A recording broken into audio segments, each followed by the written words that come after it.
देश का बंटवारा धर्म के आधार पर हुआ था। हिंदुओं ने कभी नहीं कहा कि हम मुसलमान के साथ नहीं रह सकते, मुसलमानों ने कहा कि हम हिंदू के साथ नहीं रह सकते, अलग मुस्लिम राष्ट्र चाहिए। पूर्वी पश्चिमी पाकिस्तान बना, सभी लोग जानते हैं। लेकिन उस समय एक चिंता व्यक्त की गई, और जो कि बड़ी जायज चिंता थी, और उस चिंता को व्यक्त करने वाले पहले नेता आदरणीय सरदार पटेल थे, जिन्होंने कहा कि इन देशों में जो अल्पसंख्यक, भारत के अल्पसंख्यकों के विषय में तो वो आश्वस्त थे, उनकी चिंता पाकिस्तान और बांग्लादेश में रह रहे अल्पसंख्यक हिंदुओं की थी। तो जब ये बात आई तो उसके बाद एक नेहरू लियाकत पैक्ट हुआ। आप लोग नेट पे देखिएगा, नेहरू लियाकत पैक्ट हुआ। तो उसमें ये आश्वासन दिया गया नेहरू जी की तरफ से और लियाकत की तरफ से कि नहीं साहब, इनको कोई दिक्कत नहीं होगी, मेजॉरिटी माइनॉरिटी दोनों एक समान अधिकार प्राप्त होंगे उनको, और दोनों फले फूलेंगे, किसी प्रकार का कोई खतरा नहीं होगा, उनको अपने ढंग से पूजा पाठ करने का अधिकार होगा, उनके में हमारा कोई हस्तक्षेप नहीं होगा। और परिणाम ये हुआ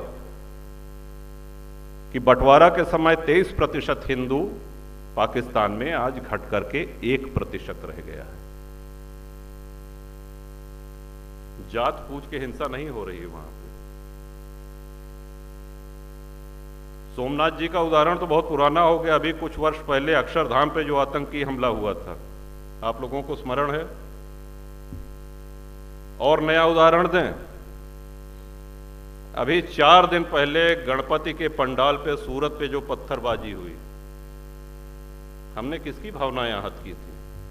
हमने किसका अपमान किया था? हम अपने देव की आराधना कर रहे थे, इस बात पे पत्थरबाजी। वैष्णव देवी दर्शन करने भक्त जा रहे थे, जिस दिन आदरणीय मोदी जी तीसरी बार शपथ ले रहे थे प्रधानमंत्री की, तीर्थयात्रियों के बस पे आतंकियों ने अंधाधुंध गोलियां चलाई, कई श्रद्धालु मारे गए। उनको जात पूछ के नहीं मारा गया,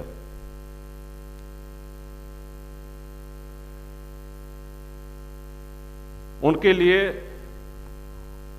भारत का विध्वंस ये एजेंडा है। और हमारा एक निवेदन, हमारी एक बात बिल्कुल समझ लीजिए कि हमसे ज्यादा सेक्युलर कोई हो ही नहीं सकता।